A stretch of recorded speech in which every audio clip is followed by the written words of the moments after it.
more people. But it would be wonderful if people renamed themselves by going to the three dots at the top of your screen and put in the country you're from. That would be great. In addition to, as Tracy said, writing in the chat, the name of your organization and where you are. But I'm going to rename myself and say, there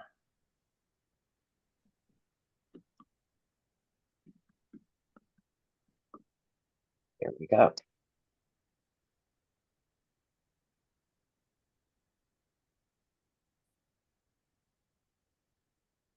Hello, Renu. Is that how you say your name? Renu. Renu. That's right. Nice to meet you. You too. And Amara, it would be wonderful to see you or hear you. Either one. Hi, everyone. So sorry, my network is not the best. Once I put my video on, that's how it goes. We have a rationing in our country right now, and I'm using data. So power blackout and just using data, it's quite something. Okay, well, it's great to hear you. Where are you? What's your country? I'm in Nairobi, Kenya. I could just quickly introduce myself. I am Amara Chineme. I'm the founder and CEO of JoyMed Healthcare, and this is a driving healthcare B2B2C company that ensures that there's accessibility across East Africa. And I also have an organization called Empower Her Venture and Dignity Flow, where we empower single mothers with children with disability, and we also advance menstrual health with dignity. So I'm excited to connect, collaborate, and build equitable opportunities together. Thank you. Thank you. Well, so are we. So we're in the right place together. And Janet, why don't you introduce yourself?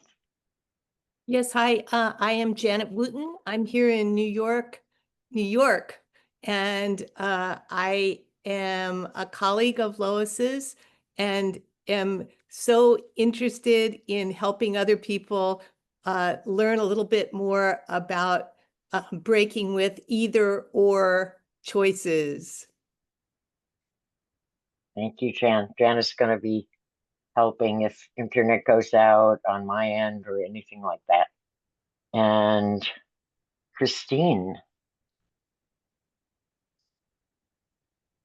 Hello, everybody. I'm delighted to be here, also in New York City. Also a fan of Lois Holtzman, and interesting to see what she does in this workshop.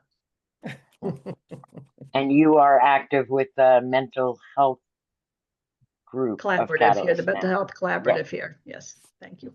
Great. And Suzanne, I know you're still here. Maybe you could introduce yourself.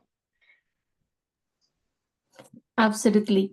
A pleasure to be here. My name is Susana Ramirez. I'm also part of the Secretariat team of Catalyst now, and well, enjoying all of these amazing and wonderful sessions of Catalyzing Change Week. Thank you. Thank you for having me. Where are you based, Susanna? I am from Colombia, but I'm based in France. In France. Oh. Okay. And Tracy? Well, hi everyone. I am Tracy Ndungu. I'm from Nairobi, Kenya as well.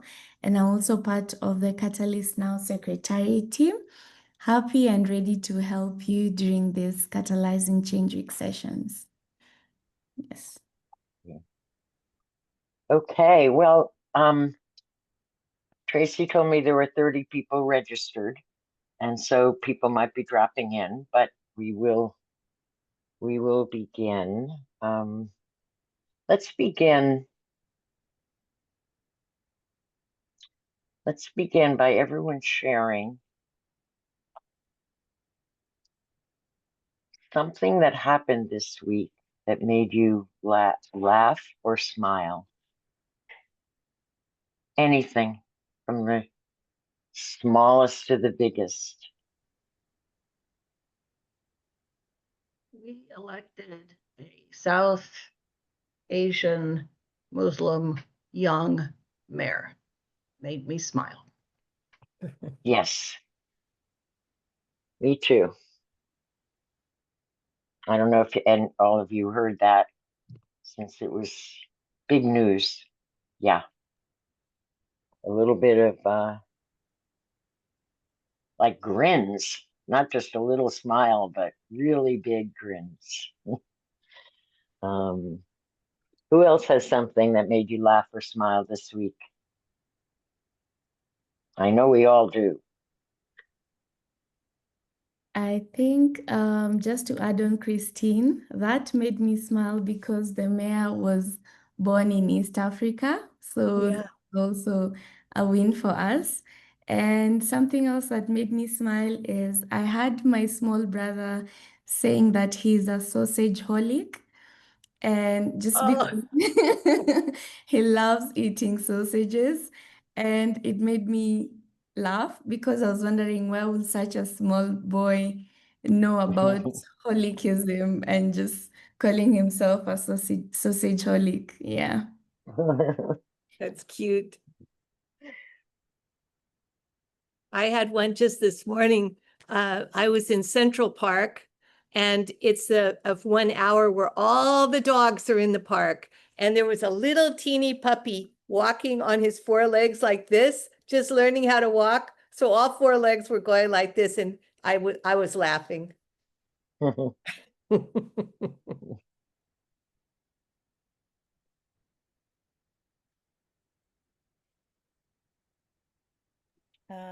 Yeah, I could go. We have a small balcony out here. We live in a flat, and a bird has laid 2 eggs in a Ooh, nest in a plant. Oh, that's lovely. Is the bird sitting on them? Yes. Nice. More smiles to come. We have a guest for the last few days. Our dear friend Joe, who we've known for many years, who's the past 4 years has lived in Taiwan, and he's visiting us from Taiwan right now. And I love to cook, and I also love to have leftovers. And this morning at 7:30, he's taking the shrimp some leftover shrimp from shrimp pasta, and he's making an omelet. And then he's heating up the pasta on the side. And I just was so happy because not everybody likes leftovers, and especially for breakfast. So Joe made me very happy this morning. Can you hear the Can you hear the dog? One of our dogs is barking very loud. You can't hear it. That's great. Okay. Susanna, you got one? I do. For me, what made me smile a lot actually this week was I'm pregnant and I'm 6 months pregnant. And this Tuesday, we had a medical appointment and we were able to see the baby with the doctor, with the ecography, and to listen to the heartbeat. And I just cannot get tired of those moments and hear life inside us. So it's just eternal smile. that's great. Wonderful. Congratulations. Your first baby. Hmm. And Amara? Wow, congratulations, Susanna. That's an amazing day. What made me smile this week? I'd say seeing the approved email pop up confirming that Citizen Diplomacy Action Fund project, the Art of Dialogue, was approved. This was a project that I was working on in August. Implementation was between June, actually May till August. and it's been quite a long journey. So this project brings and bridges youth from Kenya and Philadelphia through art as a medium for dialogue, storytelling, and civic expression. And just getting that approval after just going back and forth with the budget and with everything that was required for us to get approved just reminded me how creativity is truly powerful, and it also heals, divides, and inspires collective action. Yes, it was quite a lot of back and forth, to be honest, because of the new Wow. admin and just getting that yes and okay. I think it was a great win. So I literally just jumped up and I was like, yeah. Hamara, do That's you mean wonderful. Philadelphia, USA, like Sister City? Kenya and Philly? Philadelphia back in July to yes, in Philly at Mount Airy, and it was such an amazing experience. Before that, I was in a fellowship with Mountaintop at Harvard University in Boston, and that was such an amazing experience as well. So just coming back to Kenya and implementing 2 projects so far in November, I'm just like awed by how my year has been. So I'm super, super feeling blessed and just grateful. Yeah. Despite Wow. the Well, that's darkness. congratulations to you too. We have two things to celebrate today. Hello, Amanda. You Hi are on. there. Hello. Are we going to be able to see you? I'm actually, believe it or not, sitting in bed in That's Hermanus in okay. the Western Cape. So I'm waving from my bed. I've not been very well for a couple of days, but I'm still calling in for the sessions. Is your bed in the UK? Bed in Hermanus, South Africa. Oh, Ah, okay. Well, Very welcome. Thank you. And I was so interested in this session. I'm disappointed because my picture has been on the other goodies, and then you could have at least seen what I look like. Okay. And Ingrid, hello. Hi, how are you? Nice to be Good. here. Thank you. Where are you from? I'm in Douala, Cameroon. Oh, wow. And will we be able to see you at all today? Unfortunately, no internet and no light. Poor Okay. internet connection. Sorry. All we right. can hear you Well, loud and we clear, can hear though. you. That's good. Yeah. All Thank right. you. Well, we were sharing a moment or an extended moment that made us laugh or smile this week, but I think we're gonna just go on and go forward. Um, okay, so welcome, welcome. Where is it?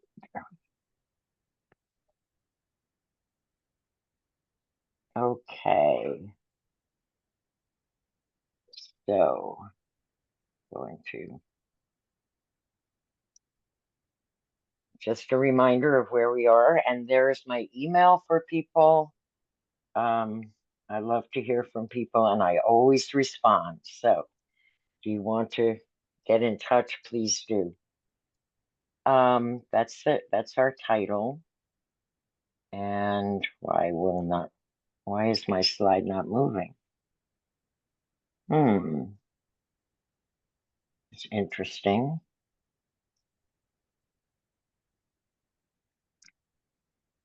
Well, it isn't moving, so I'm just gonna have to go to the next one. It's just awkward. I don't understand it. Sorry, folks. I just want to get this one on screen and go back to Zoom and share my screen.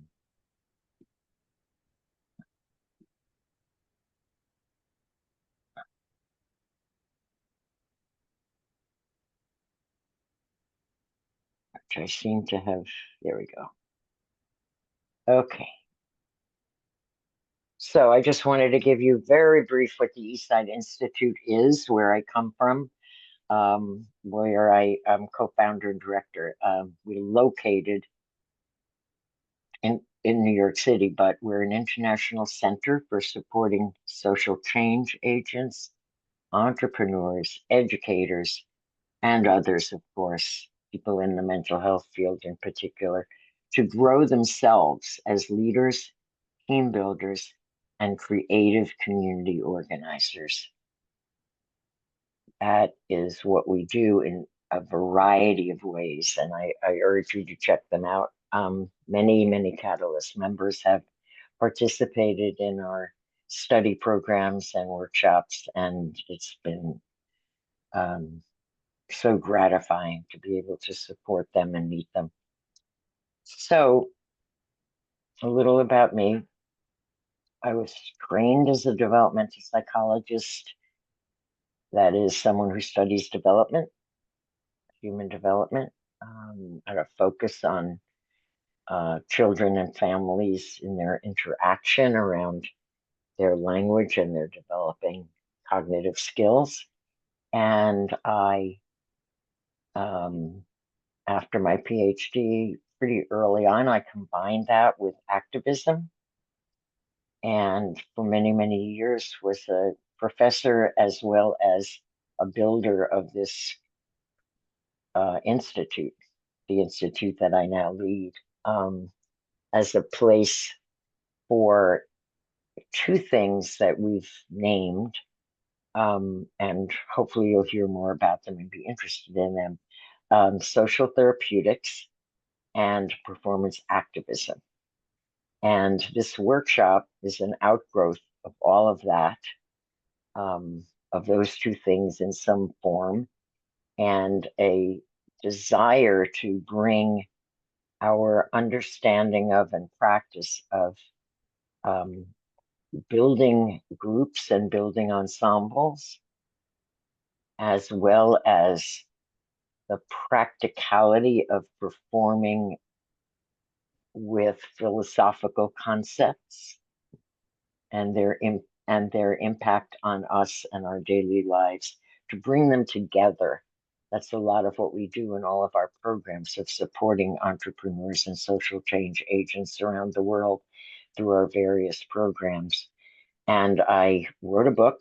I wrote many books, wrote academic books, and recently started to write more popular books. And this is mostly a popular book. It's called A Developmentalist Guide to Better Mental Health, Navigating Everyday Life Dilemmas. And it's many things. It has many things in it, but the heart of it is letters that people wrote to me over the years as a developmentalist and asked for some help. And I responded, and they're collected with other aspects of the history of this and of what development is in this book. And I would urge you to all take a look at it on Amazon or its publisher, Routledge, or my site, et cetera, et cetera. And so it's like I went from studying development to building organizations where people could have the opportunity to actually develop themselves.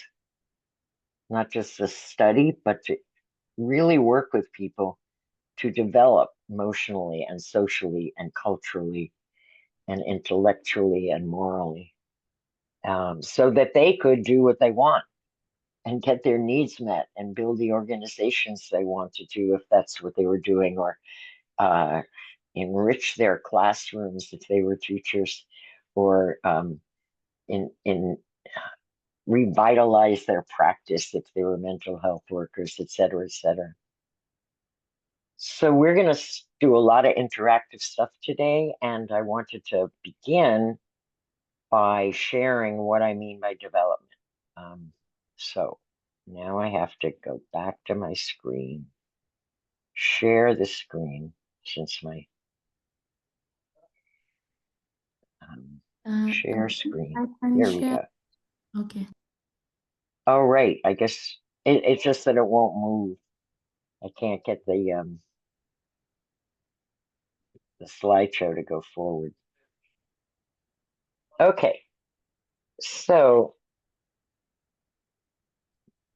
the idea of stages is just critical to psychology and indeed to economics and many other things, social development. So I think of stages as two kinds, two meanings. The latter represents a step-by-step process of individuals, groups, or nations proceeding to different levels of development as defined by Western ideas of progress. And that their Western is not a bad thing, but let's just keep it that it can be a bad thing, or not. And certainly the UN's SDGs are admirable goals, development goals, and they are defined by Western ideas of progress. So that's the idea behind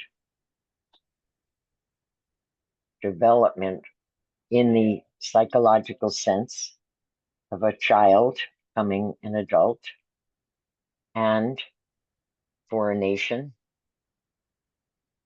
becoming more, going through stages of progress towards civilization as defined by Western ideas of progress. Very pervasive. It's really hard to get rid of in your thinking. And I'm not even saying I think we should get rid of it.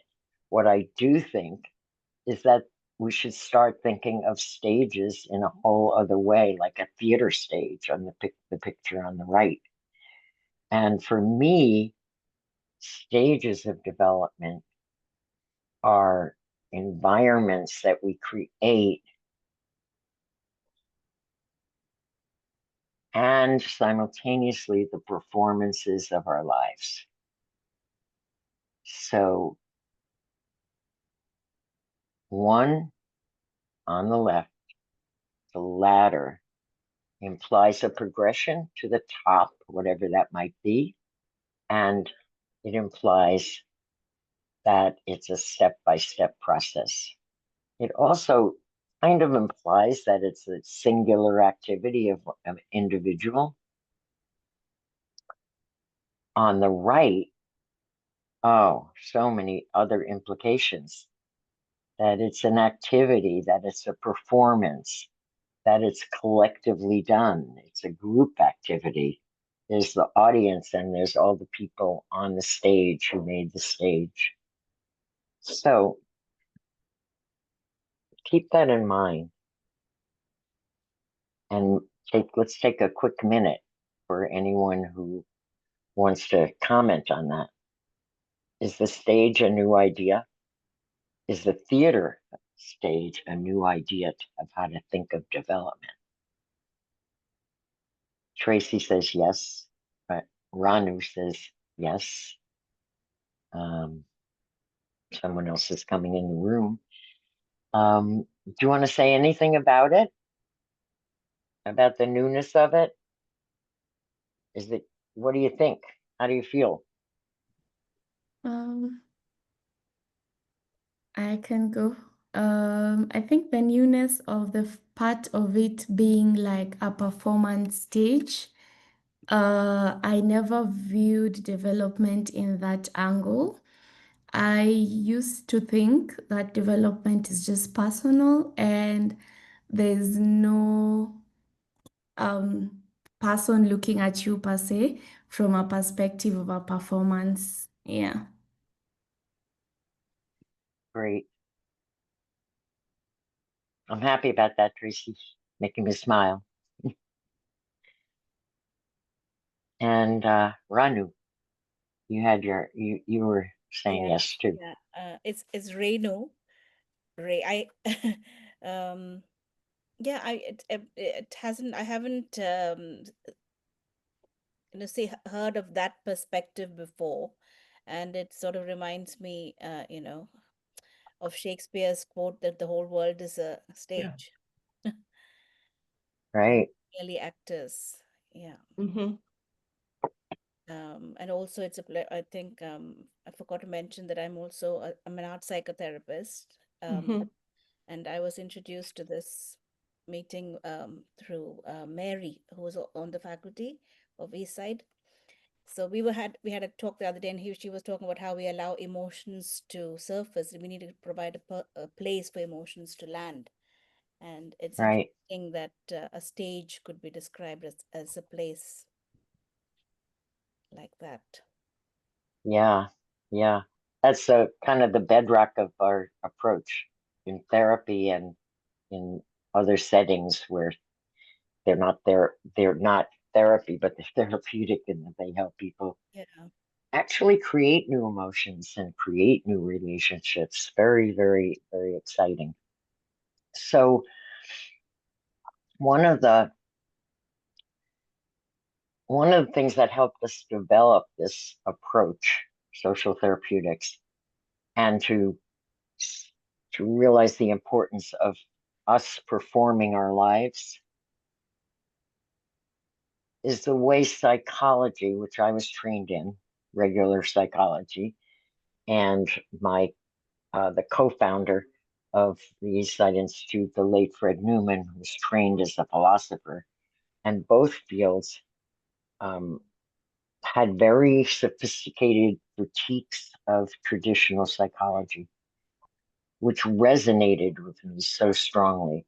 One being the stage theory, another being the individual is the one that grows. The individual is the one that learns. The individual is how we come into the world, and then we bump into these other individuals, and we have to figure out how to live together.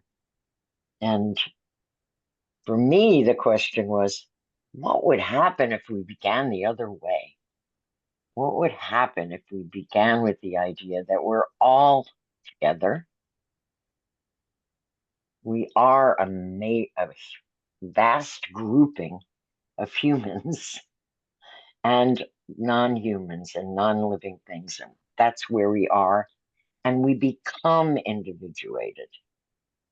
That our cultures teach us and shape us to understand ourselves as separate from others. What would happen if we began that way? Well, that's a fantasy, because that's not how anybody does it around the world. But can we chip away? Can we create ways for people to experience that oneness, if you will?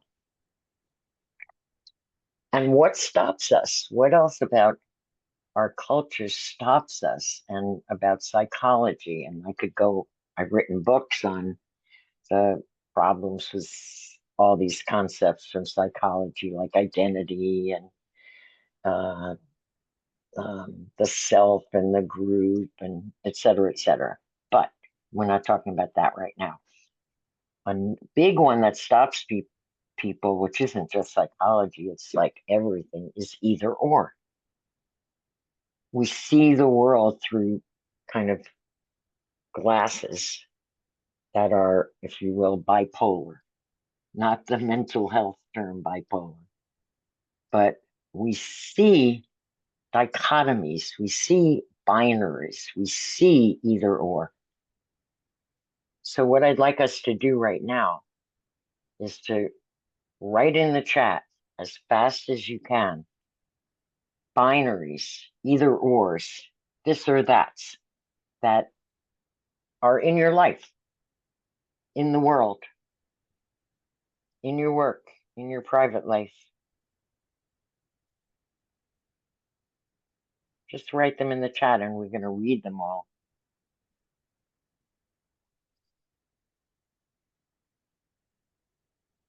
What do we have here? Right, wrong. That's a big one. Suburb, metropolitan hub. Great, keep going. Old and young. Daylight and night, day and night. Win, lose, black and white, right and wrong, hard and easy, self and others. Yep. Emeritus and expats. Rich versus poor, progressive, conservative.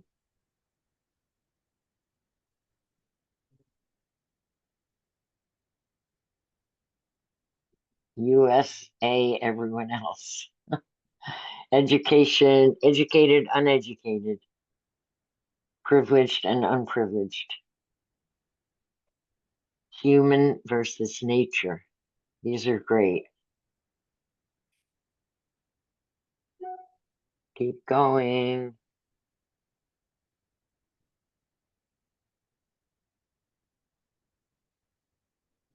Highbrow, lowbrow.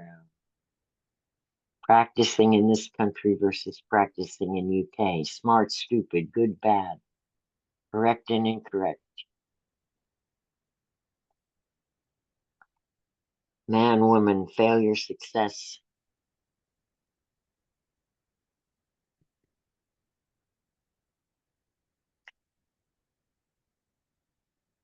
Fair and unfair, order versus chaos, athlete, couch potato.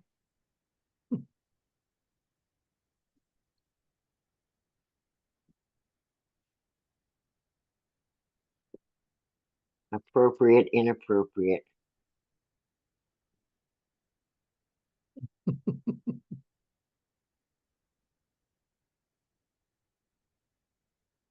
Reason versus emotion.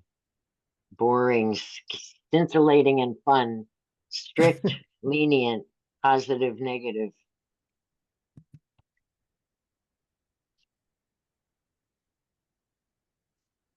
Stress, relaxation, constructive and destructive. In, out. Individual versus collective.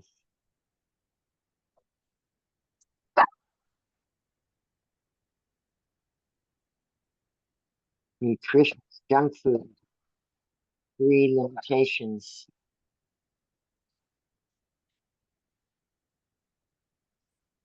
Great.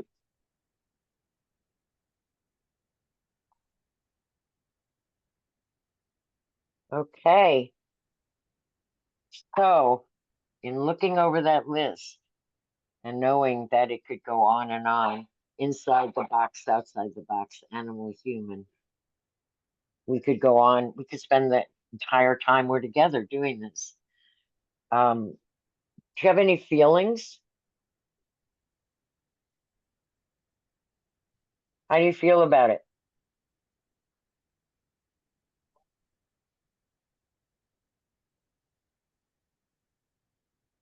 Just speak when you're ready. You have something to say.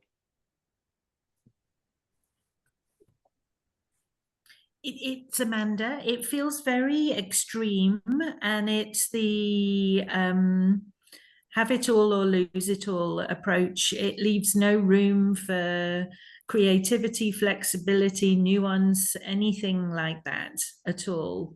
It's just one end or the other, if that makes sense. I've Yeah. always thought of South Africa as the most beautiful and the most brutal country on the planet. And somehow it felt like it met in the middle, if that makes sense. But at both ends are extremes. So I think it's up to us to pull it to the middle and find a balance that suits us. But not for it. It's very rarely the situation where it's one extreme or the other. There's usually something in the middle that you can reach as a compromise. Mm-hmm. Yeah. Amanda, what do you think about, can you think about the possibility that in addition to reaching a place somewhere in the middle, that people could also create something other? Absolutely. And Mhm. I think the middle is the wrong word, because it's sort of, yeah, it's too balanced. And I think remembering eat, pray, love, and when the talk was there about the balance, sometimes the balance is off center.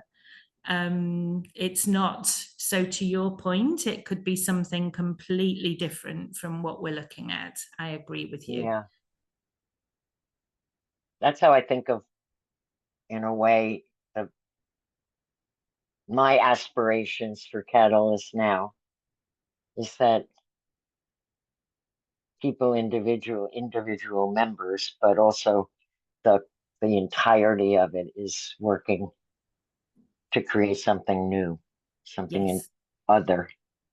And nobody knows what that is, but that's okay, because you can't know what it is beforehand. Did anyone else have a thought about the list you generated? I just was wondering, Lois, what is it about us? Do you think that we humans have always been doing binaries, or what is it about us that pulls us toward that, do you think? I mean, look how easily we can do it. That I think we can do it easily because they're just in our lives. Mm-hmm. They've been so socialized since, by and large, our institutions, our political systems, our religious systems, our psychological systems, et cetera, our educational systems reinforce it.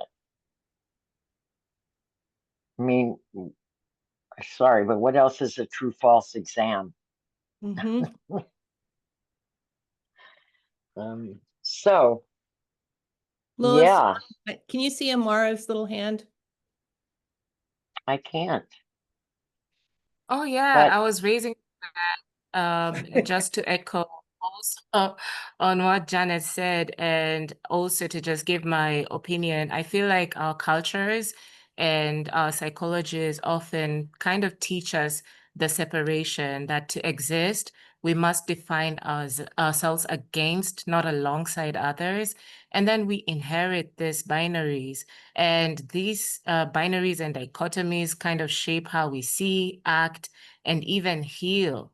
I feel like for me, through art, dialogue, and social therapeutics, we kind of like begin to chip away and get rigid, especially when it comes to boundaries.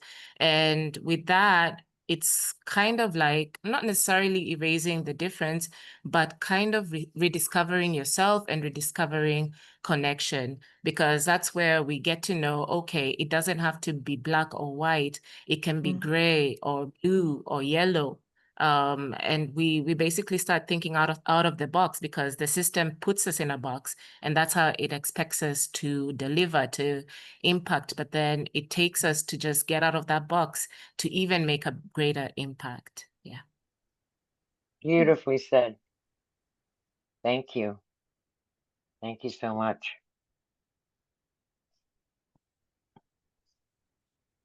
So one of the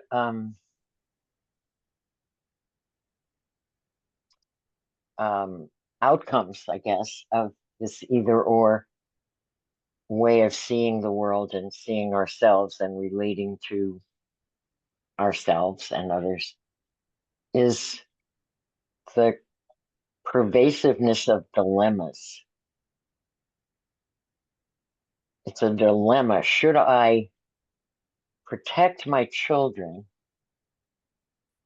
from the evil world, or should I let them out and hope for the best? Should I stay at this job that I don't like, or should I take a risk and do something else? Should I see a doctor for this pain, or should I do home remedy? Hmm.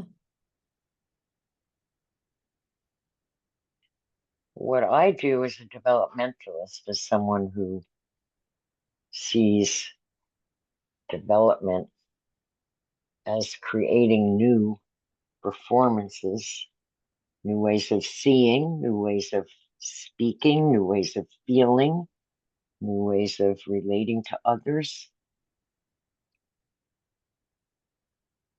is to see if we can chip away at that either orness of dilemmas and turn the dilemma into what I call a developmental dilemma.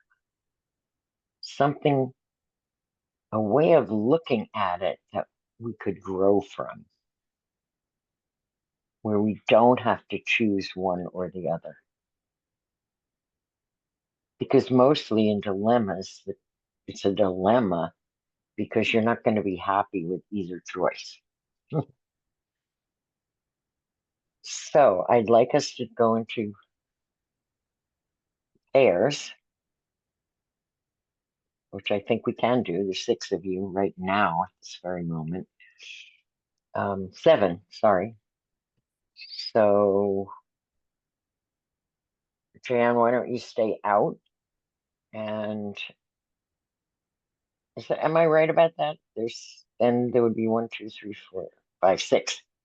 And Tracy's going to just randomly put people together. And in the pair, you're going to take 10 minutes. One person is going to share a dilemma. Could be from work, it could be from your home life, could be anything. And you're going to have a conversation about that. And then in 5 minutes, you're going to switch and the other person will share one. And you have a conversation about that. And then we'll come back together and see what you made out of those in those 10 minutes. Okay. Is that clear? The instructions? Okay. Okay. So Tracy, just put people in groups. Sent out the invites to the groups. So let me join Christine. And Jan and I'll stay here. Okay. Bye. All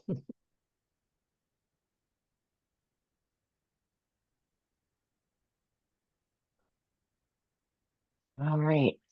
10 minutes, right? Which is 5-2. Good. Oh, we're not gonna have like 20 minutes for the Yep. job.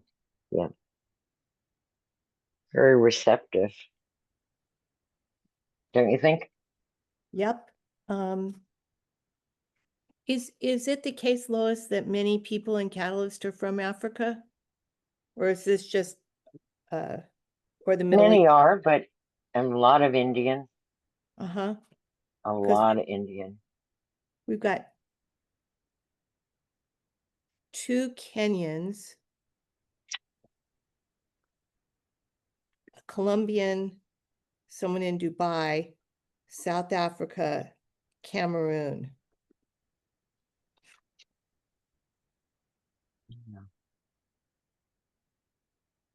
I would say the most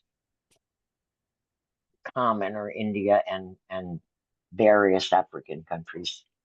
There's South America, but not a huge amount. And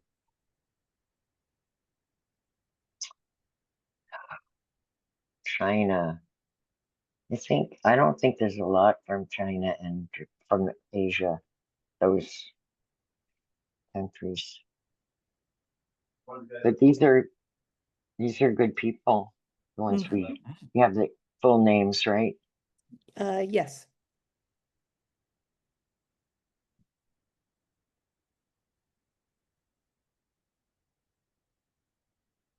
Mm. Send them to you now.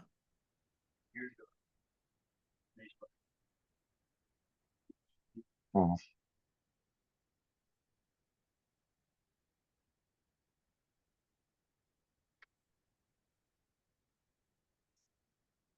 I mean, Tracy's, now there's someone else, isn't it? I don't, Did you ask a question? I didn't hear. no, I'm just seeing there's someone to admit, so he'll probably join us. Oh, okay. Let's see. Did he join? There. Yeah. Two unassigned participants. Yeah. Hello, Brian. Hey, how are you? I don't know whether I'm late or early. Yeah, we've been going for almost an hour, but that 45 minutes, but that's fine. I'm Lois Holzman, and I'm sorry I'm not on the screen. There. Um, did he just leave? I think we No. lost him. Brian, you still there? Yes, I am. I accidentally tapped on the join room and I shifted. Okay. Welcome. Where are you from? I am from Uganda. I'm joining in from Uganda. I have been a member of Catalyst now for a while. I saw the call and the topic. I was drawn to it and I was like, let me join and learn something. Thank you. Well, people are in breakout rooms, sharing a dilemma, from their lives, from work or from their personal lives, and they'll be back in a few minutes. Everyone is going to get this little slideshow when at the end, Tracy will give it to people, so you'll kind of get caught up on who we are and what we're doing. um, we together listed all the binaries, the either ors that are in our lives, and people said things like, if I go back to the chat, I should find it, right? Chat.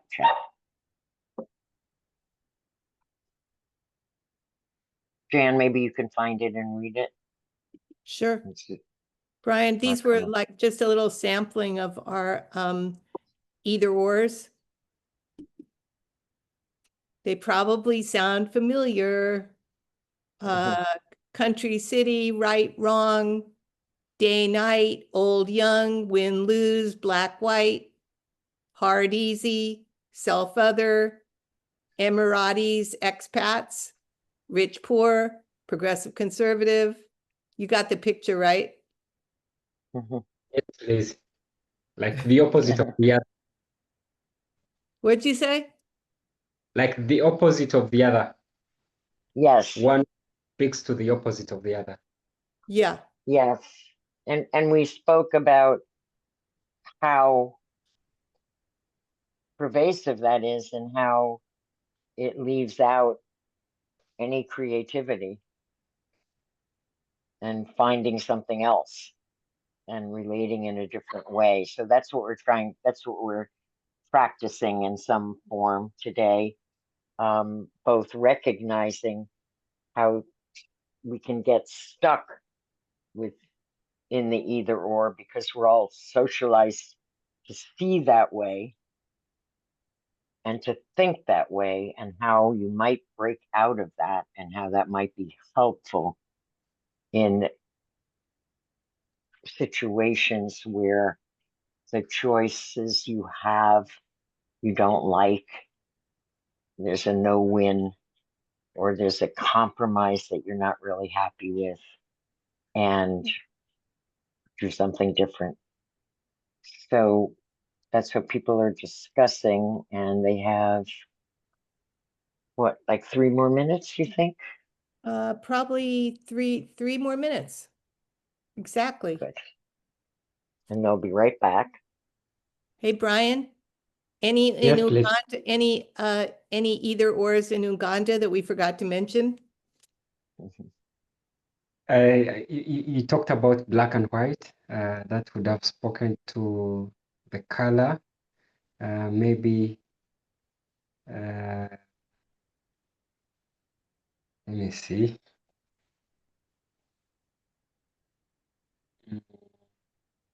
the peace and sadness, or Mhm. peace and we are in a political season, so there is a conflict between peace and chaos.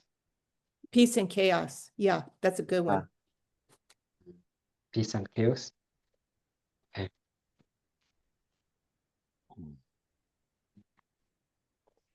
Amanda's coming back. I think she bounced out.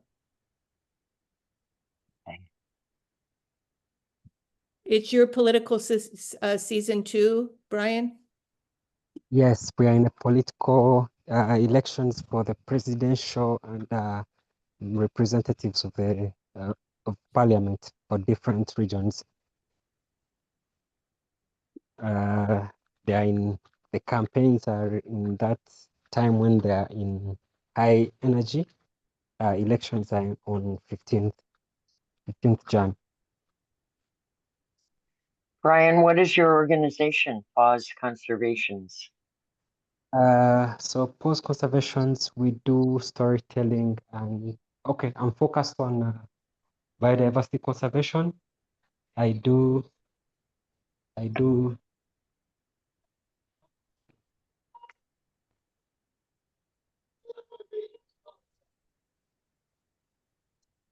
think we may have lost you.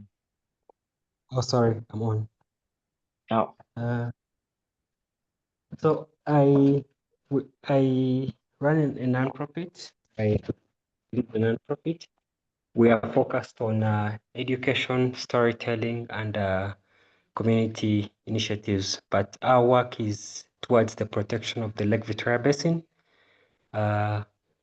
One of the things I've done is publish a book, a children's storybook that is focused on educating them about the challenges that are faced by the animals within the basin. The basin stretches throughout the whole of sub-Saharan Africa, stretching into 7 countries with a total population of close to 63 million people dependent on within the basin. That's just people, not talking about the animals, the plants, the shrubs, like all this form of biodiversity. So one of the things we do is education in schools to teach children about how to contribute, to put it within them from a young age so that they can learn how to relate to nature, how to connect to nature, and by the time they grow up, they have built a relationship with it, and they can contribute positively towards its protection. We have an initiative coming in. We have something happening on the 13th of December. It's like a painting session. We are combining creativity and conservation. So it's a full engagement. The first half of the day, we are engaged in a community cleanup on the lake. There is a docking site that is very busy, but also it pollutes the lake so much. So we'll be doing a cleanup on that on that day. Then the afternoon, we are engaging families, youth, activists, painters, creatives in a painting session. Like after you've gone through, your mind has seen what is really happening. Now you're settled, you're looking at the lake, you're into a docking site that is fully set up with boats and all that. Now you're thinking, how can I speak to what I just saw? But speaking it through creating and painting. Brian, in case we lose you, how do we contact you? What's your last name or what's your email?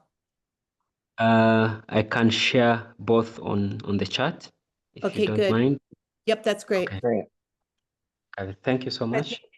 Yeah, so people are coming important what back. you're doing. Yeah, the people are coming back, but love to talk some more. You fit in so well with so many of our colleagues, including some in Uganda. So I'd love to put you in touch with them. Okay.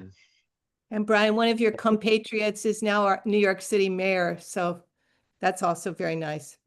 Yeah, that has been trending everywhere. A former someone connected to Uganda now is a mayor in the US. Yeah. Mm. It's Yeah. everywhere in the.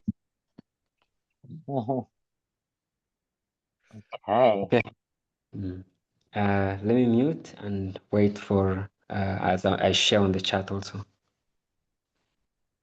Gracias. Okay, we have a new person, new participant, Brian from Uganda. We've been chatting with him.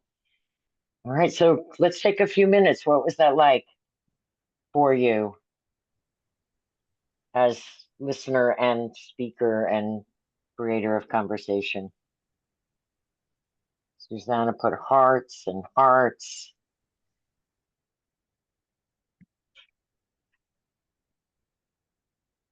A lot of hearts. That's good. Hearts are good. Nobody had a dilemma, right? No. There's What a was it hand. like to what was it like to share it with somebody who's probably a stranger? It was surprising how many similarities, not the same, but touches of similarities. That the problems we tend to share as human beings are more alike than we think they are. If that makes sense. Yeah. Any more comments? Rena, you had your hand up.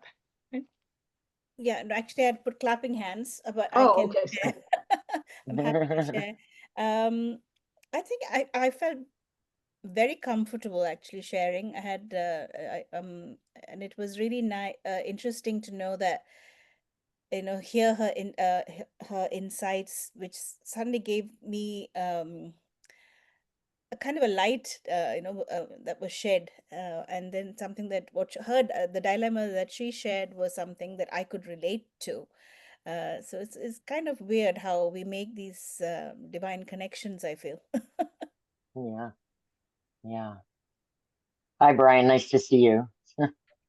All right. I want to share one of the letters that I received, that I selected of all the letters I received. I selected some and into the book, A Developmentalist Guide to Better Mental Health. And I want to share that letter.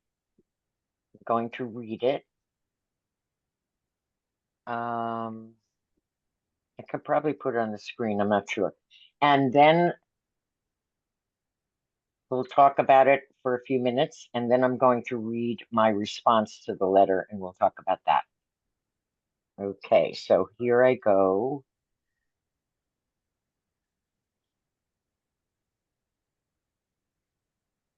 This letter is called, What If I Can't Just Forgive and Forget? Dear Lois, I love The Developmentalist.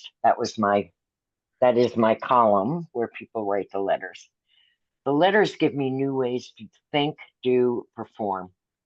I'd love to hear your thoughts on forgiveness, compassion, and letting go of hurts. My sister and brother were hurtful and attacking during a period of 2.5 years ago when my mother was dying. On the one hand, I understand that this came out of their own pain and that I should be compassionate. On the other hand, it was very hurtful and malicious. While I have told my sister that I'm not interested in a relationship with her, I go to major family events, weddings, bar mitzvahs, about once a year. I have made some progress over the last 2 years, but I haven't been able to forgive. And I find it challenging to let it go fully. I can't decide if the best thing would be to just completely stop relating to all of them. Can you give me performance tips, a new way to see? And it's signed Sue from New Jersey. So just a few quick reactions to the letter.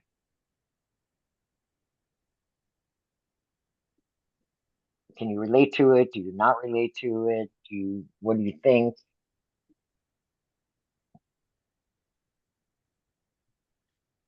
I think we can definitely relate to it. And it's Mhm. and it's not it's wonderful that she has a place to go to or come to ask for support.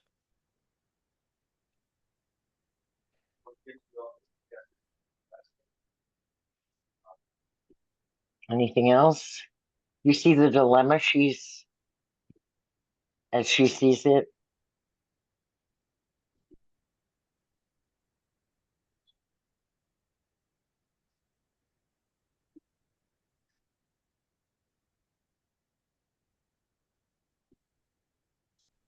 I will say for me,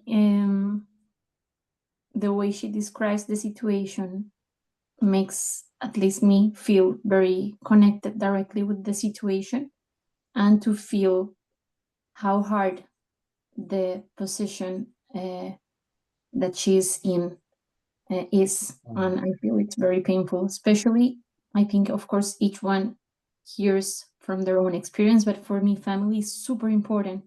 So these type of situations that she's describing are particularly painful, and I 100% feel for Yeah, her. yeah. Thank you.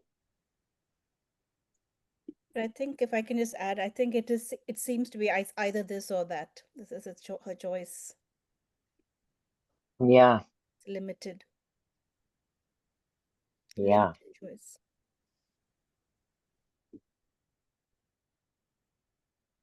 Renu, I couldn't really hear that the choices seem very limited, like a box. Yeah.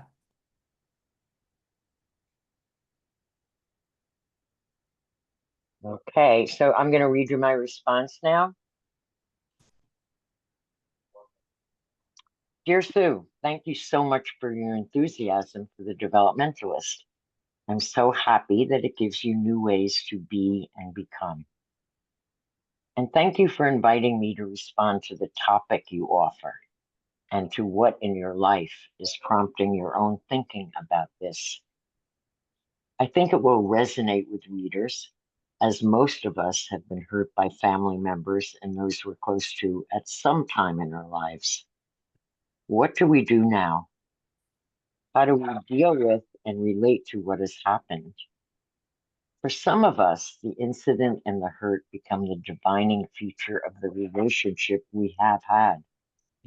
It seems from what you say that this is the case for you and your siblings. Some people stop speaking to each other. Others try to mend the rift. Some succeed and some fail. While you have stopped speaking to your sister, it's hard to tell where you are on this. I wonder if you have tried to mend the rift but failed. Have you told your sister and brother how you feel and what you want? Was their attack on you out of character for them? I also wonder how other family members and friends think about the situation and how they relate to how you are with your sister. If your answers are no, and I don't know, you should consider asking them. As for forgiveness, compassion, and letting go of hurts, are they connected for you? If they are, it's worth exploring how that connection might impact how you're feeling and dealing with the painful situation you're in. However else they might be connected, and I do hope you explore this, they sound an awful lot like shoulds to me, ways you think you should feel and act.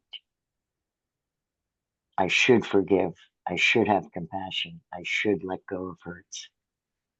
It must be a burden to carry these around all the time.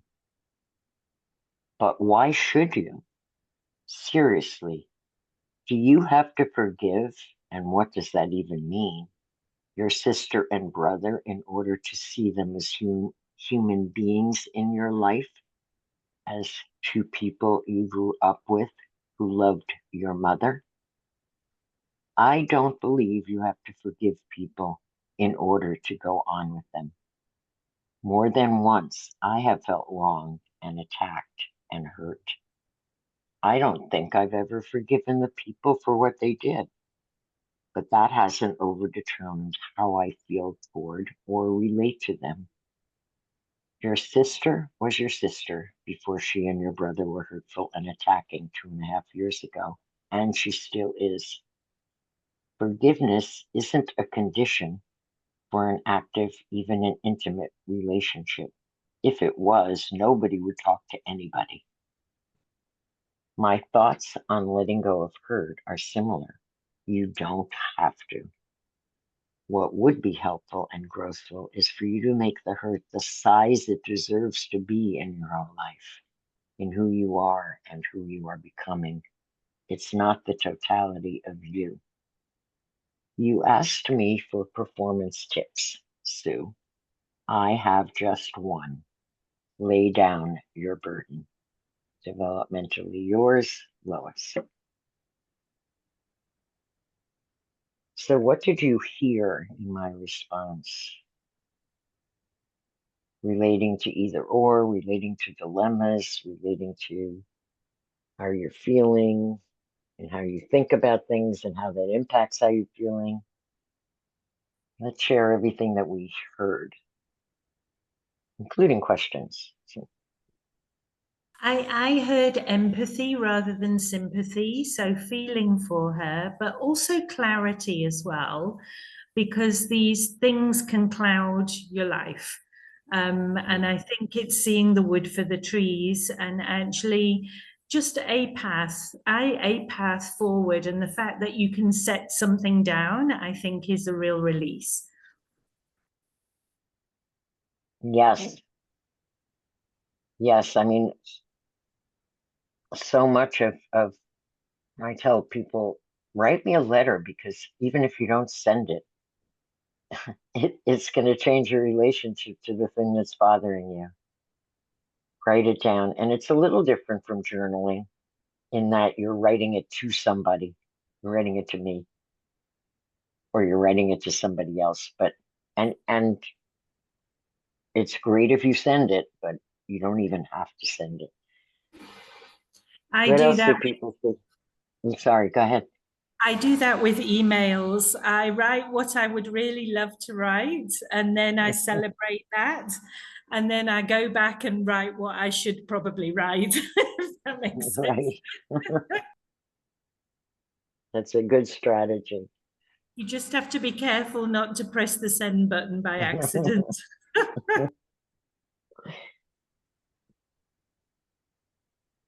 Wow, Well, Amanda, thank you for sharing. And Lois, that letter was so beautiful. I think for me, what really, really resonated is the part where unforgiveness can be a burden.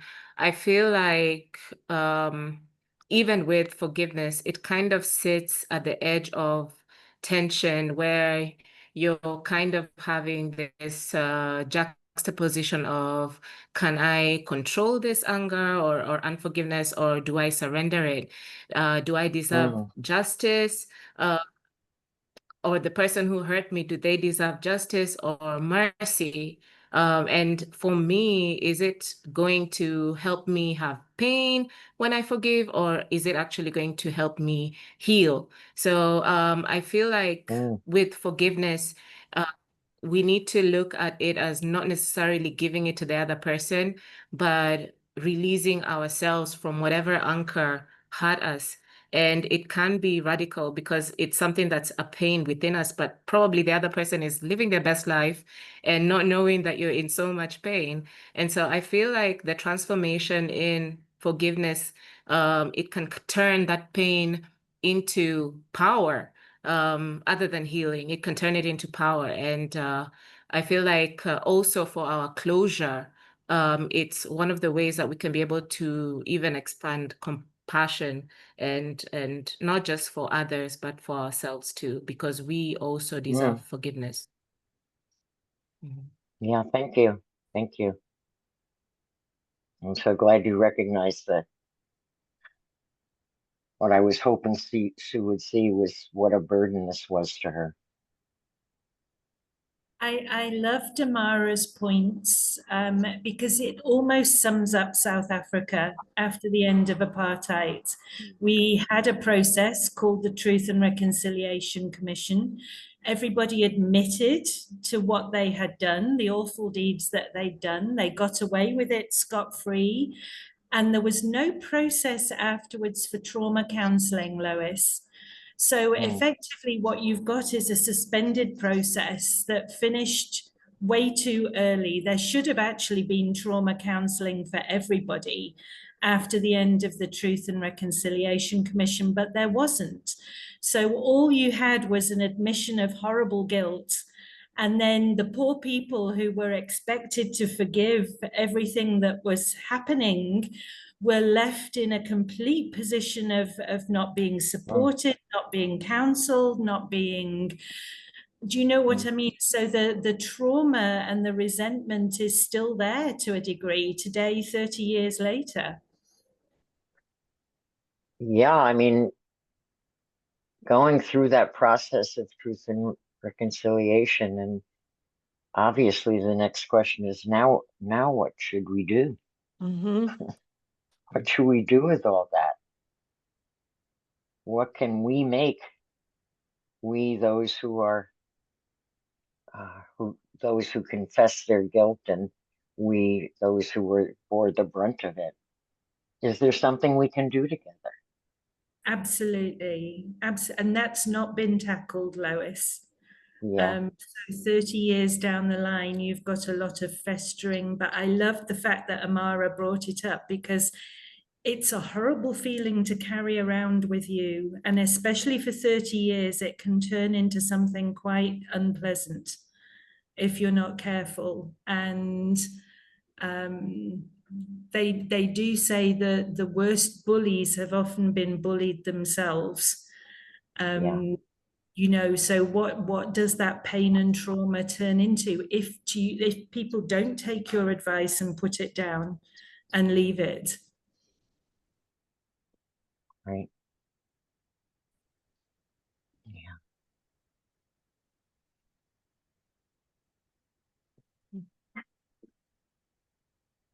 Any other comments, observations? I liked that you observed that there were many shoulds in her letter. I think it's important, especially, I mean, we don't know where she's from, but very often just to be told that, oh, you do have choice. You don't have to do something that, you may have been conditioned a certain way where you feel that you really have no choice. So I think just that observation, mirroring letter, um, uh, was enlightening, was in itself liberating. Right. Right. And one of the things I hopefully you all also noticed that I said, I wonder about this, I wonder about that. I think people who are in pain are often, I don't know how to say this, but the way we relate to them to try to help them is to go directly to the pain and not be curious about them as a person. I, I, I think that mental health people can get very focused on what they think is wrong and what they want to fix. And that's narrow compared to the incredibly complex human being in front of them. So a developmentalist is curious. Curious. I wonder about this. Will you wonder with me? I invite you to wonder with me. So I want to jump ahead a little bit because we don't have that much time remaining. We're good, but Any of this have you think about your organization and what you, some new insights, some new way to see, maybe some problems with people in the team, maybe your how to go out to the community. Just curious about the how this might be landing practically for all of you.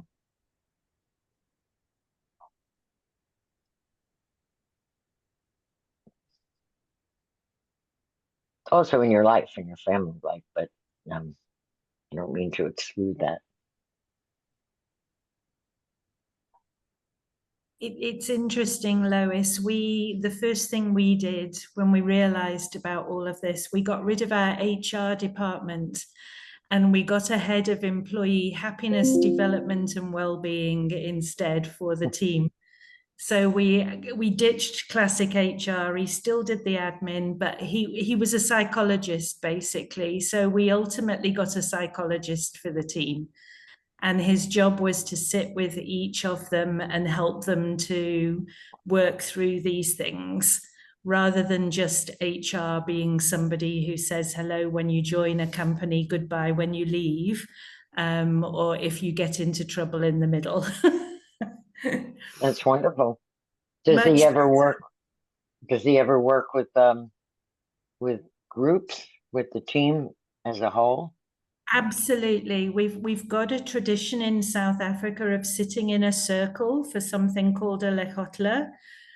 So we would often do circular meetings, and if you wanted one-on-one time, that was good, that was okay. But if you wanted to do things as a group, he would do that as well.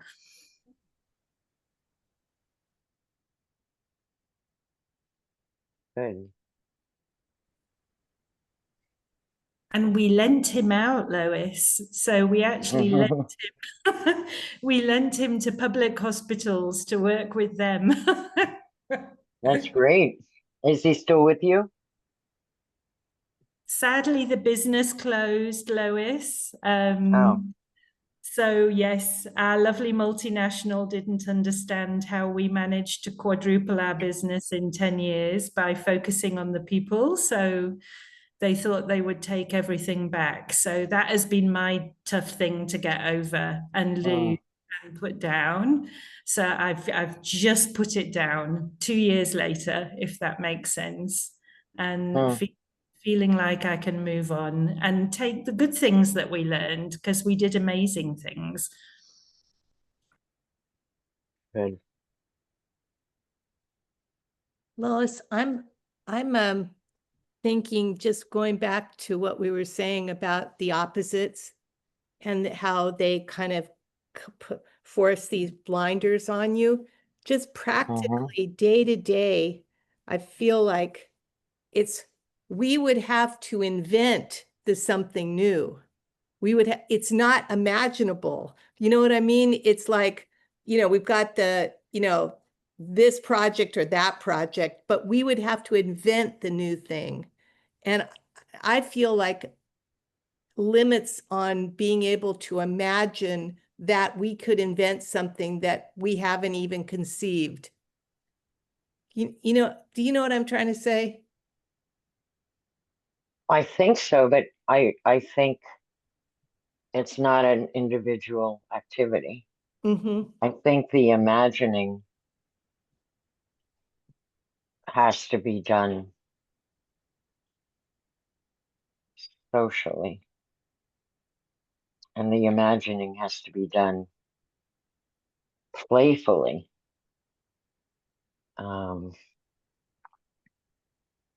Like one of our colleagues, that helps to lead our workshops at the Institute, has a wonderful exercise where he asks people to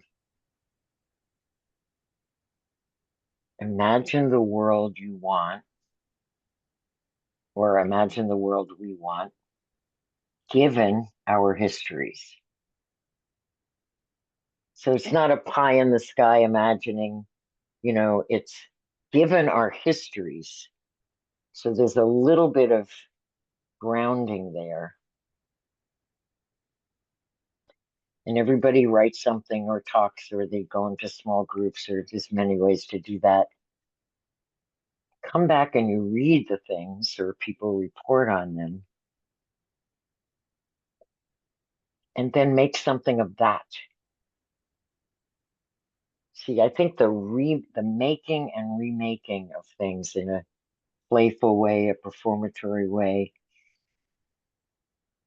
it's not role playing. It's not like, oh, well, here's these two people are fighting, so let's set them up in a role play. And no, you want to do that over and over and over again, like 20 times.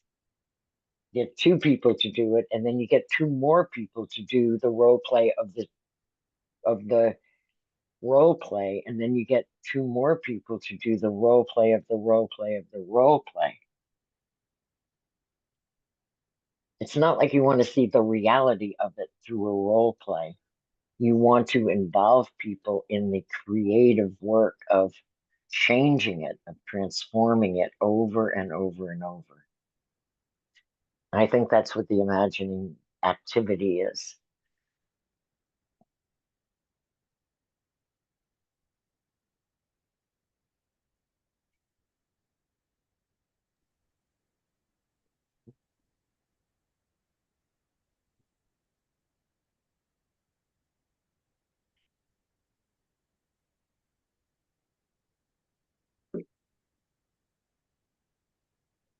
I love that, Lois. I really enjoyed that concept.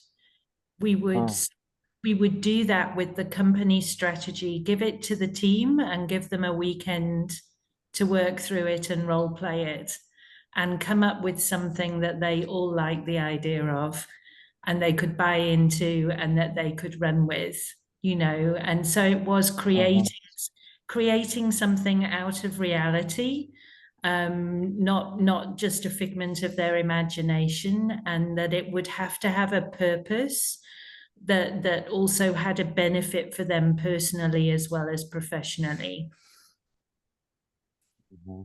And when you get real inclusion like that and you get everybody participating into something, you can create magic. It's actually quite interesting.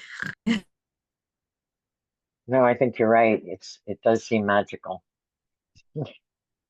And I mean, our work and others who do this kind of work show that it's also mundane. It's an everyday occurrence if you create the environments for it. Again, going back to the stage and the ladder, the stage, if you involve people in creating the stage for such imaginative work, it happens. And it's not that difficult. So I think it's our time is ending. I think every one of you would love, love, love our conference coming up next week, which is called Performing the World. Jan will put it in the chat. It is Thursday, Friday, Saturday, Sunday. If you register, you will get recordings of everything you haven't been able to go to. So even if you see one that you'd like to go to, register. You'll get the recordings of all of them, but I hope you'd come to more than one. So it's people from all over the world presenting, from Kenya, South Africa, just to respond to people here, India, Nigeria, Uganda.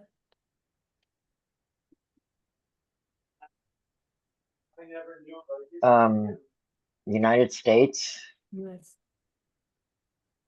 Mexico, Colombia. Oh my goodness, they're touching almost everybody. Israel and Palestine. A number of the sessions are, I mean, they're all people. It's called Performing the World, and it's meandering in the mess. meandering in the mess of the world and organizing for power. And each of the presentations is someone whose organization or very grassroots, who use performing in some way, performing arts, play, creative arts, poetry, to involve people in transforming their relationships. So there's the guerrillas and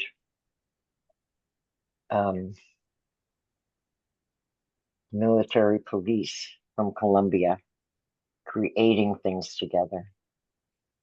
There's breakdancing in Uganda as a way for children to develop some hope and skills out of the situation they're in. There's utilizing local youth to learn to lead ecotourism as again ways out of, not ways out like escaping and not coming back, but ways to transform their communities. So I would hope to see all of you there at some point. And again, Tracy is going to send you the slideshow, which has a few more things, more content about a developmentalist. And you will all have that. And it has my email. You can, as I said, I'd love to hear from you, whether it's a letter to the developmentalist or something else. And I'd love to see you at Performing the World. And I really appreciate and thank you for participating with me in this. That's my final word. If anyone else has a final word, love to hear it. We have a final heart.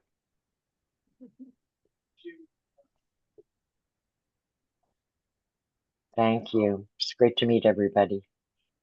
Thank you. Thank you so much, Lois, for the session. It's been amazing. I loved how interactive it was and how reflective it was. And the best part was getting to learn and try to unlearn some things like unforgivingness that we'll get to put into actions in our day-to-day lives, at work, with our family, with our friends. So that is definitely a takeaway that we will hopefully carry for the rest of our lives. And thank you all for coming to this session. I'm hoping that we'll get to see each other in the various sessions that are still running till tomorrow and even in the near future. And also in the event that Lois has invited us next week. Hoping to see all your beautiful faces there. And I hope that we have an amazing rest of our days. Thank you. Thank you, Tracy. Tracy. Bye, everybody. Thank you. Bye, Bye-bye. everyone. Thank you. Thank you. Bye. Goodbye. Thank you. Thank